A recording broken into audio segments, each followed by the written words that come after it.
Please do like share and subscribe, और कृपया करके इस चैनल को बढ़ाने के लिए आप इसको सब्सक्राइब कीजिए, साथ साथ अपने दोस्तों के बीच में भी इसको। गुड इवनिंग फ्रेंड्स, आज की अपडेट कुछ इस प्रकार से है। आज हम सबसे पहले बात करेंगे हमास की।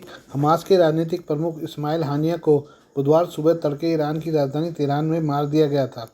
इस्माइल हानिया की मौत के बारे में पहले ईरान ने बताया कि उन्हें एक हवाई हमले में मारा गया, लेकिन बाद में जो जानकारी सामने आई उससे पता चलता है कि हमास चीफ को मारने के लिए इसराइल ने बहुत पहले से प्लानिंग बनाई थी। ईरान के अंदर मौजूद एजेंट ने ही हानिया का काम तमाम किया था। इसे इजरायली खुफिया एजेंसी मोसाद का काम माना जा रहा था, लेकिन तुर्की की मीडिया में इस एजेंट के नाम ने सस्पेंस को बढ़ा दिया है। तुर्की मीडिया ने बताया कि हानिया की हत्या अमित नाकेश नाम के एक संदिग्ध एजेंट ने की थी। इजरायली जासूस का एक कथित नाम पहली नज़र में भारतीय जैसा लग रहा है, जिसके बाद इसकी चर्चा तेज हो गई कि हानिया की हत्या मोसाद के भारतीय इजरायली एजेंट का इस्तेमाल किया है। आखिर पूरा मामला क्या है, इसे समझते हैं। यूरेशियन टाइम्स ने अपनी रिपोर्ट में तुर्की मीडिया की खबरों का विश्लेषण किया है। इसमें कहा गया कि हत्या के बाद इजरायली सोशल मीडिया यूज़र ने चुनिंदा नाम के साथ फर्जी पोस्ट किए, जिसमें इजरायली जासूसों की उपलब्धियों को सामने लाया गया। ऐसा लगता है कि तुर्की मीडिया ने इन्हीं पोस्ट के आधार पर रिपोर्ट करना शुरू किया कि जासूस का नाम अमित नाकेश था, जो दरअसल एक काल्पनिक नाम था। अमित नाकेश नाम हिब्रू शब्द हमितन केश से मिलता जुलता है, जिसका अर्थ होता है हत्या। तुर्की मीडिया ने इस नाम को गंभीरता से लिए और इसके ऊपर रिपोर्टिंग शुरू कर दी। यूरेशियन टाइम्स ने अनुसार तुर्की मीडिया आउटलेट अकडेनिस गैरसेक गजेतेसी ने अपनी रिपोर्ट में अमित नाकेश नामक एजेंट के बारे में जानकारी दी है। इसमें कहा गया कि अपनी सैन्य सेवा के बाद नाकेश मोसाद में शामिल हो गया और हाई प्रोफाइल ऑपरेशन को अंजाम दिया। नाम के आधार पर अखबार ने यह भी अनुमान लगाया कि नाकेश भारतीय यहूदी समुदाय का है। तुर्की मीडिया की रिपोर्ट का सोशल मीडिया पर मजाक भी उड़ने लगा। महज 24 घंटे के अंदर सोशल मीडिया प्लेटफॉर्म एक्स पर अमित नाकेश नाम का एक अकाउंट बन गया।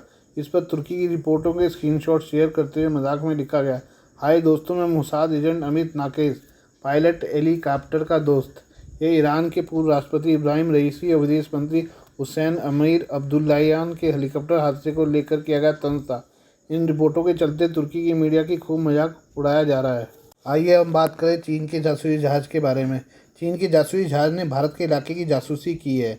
रिपोर्ट के अनुसार चीनी जासूसी जहाज़ जियांग यांग हांग 03 ने भारत के लिए रणनीतिक रूप से महत्वपूर्ण बंगाल की खाड़ी में हाल ही में एक सर्वेक्षण पूरा किया है।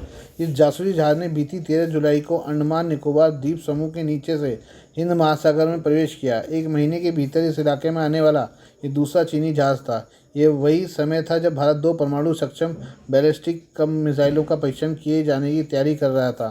स्वतंत्र इंटेलिजेंस एक्सपर्ट डेमियन साइमन ने सोशल मीडिया प्लेटफॉर्म एक्स पर चीन के जासूसी जहाज़ के बारे में जानकारी दी। क्षेत्र में चीनी जासूसी जहाज़ की गतिविधि ने भारत की चिंता बढ़ा दी है।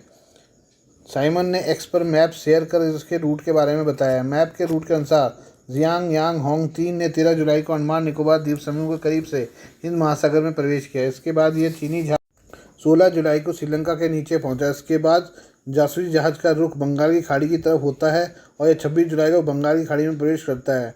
28 जुलाई की जियांग यांग होंग 03 चेन्नई से सिर्फ 260 नॉटिकल माइल की दूरी पर था। वहीं विशाखापट्टनम से यह दूरी 275 नॉटिकल मील थी। ये हम बात करें पाकिस्तान के बलूचिस्तान प्रांत की। पाकिस्तान के बलूचिस्तान प्रांत में बंदरगाह शहर ग्वादर में हज़ारों की तादाद में बलूच समुदाय विरोध प्रदर्शन कर रहे हैं। चीन के ग्वादर प्रोजेक्ट मानवाधिकार हनन, युवाओं को गायब किए जाने और प्रांत के संसाधनों के नाजायज दोहन की बात कहते हुए लोग सड़कों पर उतर गए हैं। ग्वादर $60 बिलियन के चीन पाकिस्तान आर्थिक गलियारे CPC का एक अहम हिस्सा है। यह अरब सागर पर पाकिस्तान के एकमात्र गहरे समुद्र का बंदरगाह है, जो आर्थिक और भू राजनीतिक दोनों दृष्टि से बहुत महत्वपूर्ण है। ऐसे में इन प्रदर्शनों में चीन की चिंता को बढ़ा दिया है, जिसने बड़ा निवेश CPC में किया है। इन विरोध प्रदर्शनों की अगुवाई बलूच याकजेती कमेटी कर रही है। फर्स्ट पोस्ट ने इन प्रदर्शनों पर की गई रिपोर्ट के विरोध के पीछे की वजह तलाशी है। पाकिस्तान में बलूचों की जनसंख्या करीब 1.5 करोड़ है, लेकिन ये लोग लंबे समय से खुद को हाशिए में महसूस करते रहे हैं। बलूचों का प्रांत बलूचिस्तान तेल, कोयला, सोना, तांबा और गैस जैसे प्राकृतिक संसाधनों का घर है, लेकिन इनका लाभ स्थानीय लोगों की बजाय केंद्र की सरकार को मिलता रहा है। ऐसे में बलूचिस्तान में समय समय पर प्रदर्शन होते रहे हैं। 1947 में पाकिस्तान के बनने के बाद से कम 5 बड़े विद्रोह इस क्षेत्र में हुए हैं। इन प्रदर्शनों में ज़्यादा स्वायत्तता और प्रांत के संसाधनों को उचित हिस्सा की मांग अहम रही है। हाल के दिनों में ग्वादर में बहुत तेज़ी से विरोध प्रदर्शन बढ़े हैं। प्रदर्शनकारियों में महिलाएं और बच्चे भी बड़ी तादाद में शामिल हैं। बलूच समिति BYEC के आह्वान पर शुरू हुए ये प्रदर्शन बड़ा रूप ले चुके हैं। प्रदर्शनकारियों का सुरक्षा बलों से भी टकराव हो चुका है और मस्तूंग जिले में गोलाबारी के प्रदर्शनकारी की मौत भी हो चुकी है। ग्वादर में बढ़ रहे विरोध प्रदर्शन चीनी हितों को भी प्रभावित कर रहे हैं।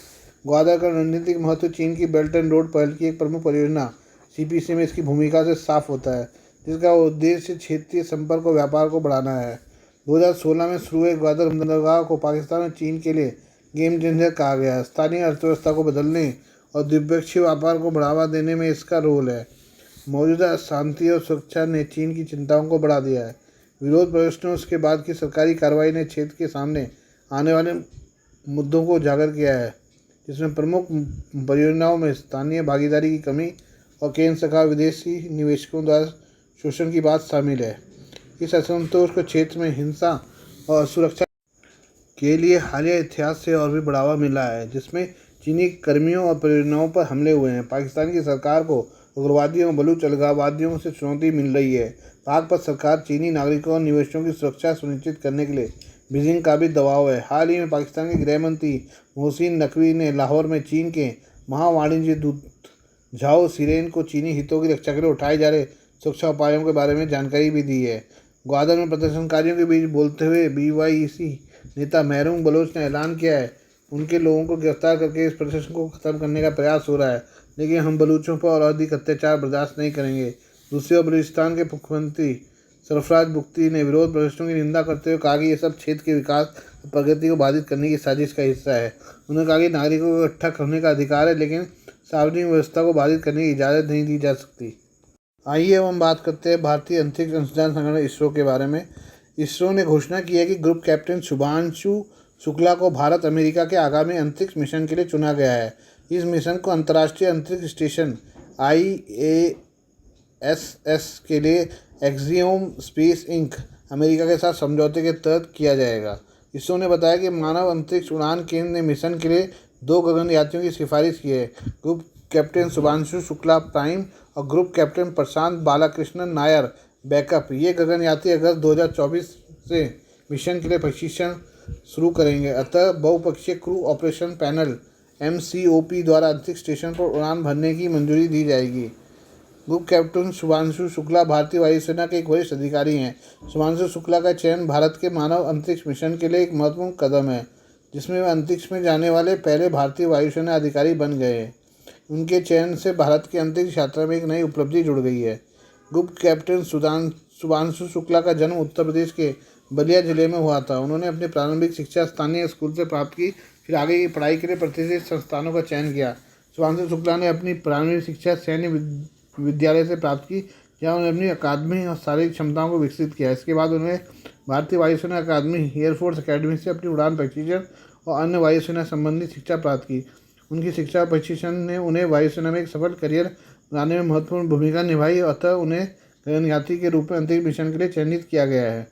कैप्टन शुभांशु शुक्ला की प्रमुख 4 उपलब्धियां इस प्रकार से हैं। भारतीय वायुसेना में करियर। शुभांशु शुक्ला भारतीय वायुसेना में एक सम्मानित अधिकारी हैं।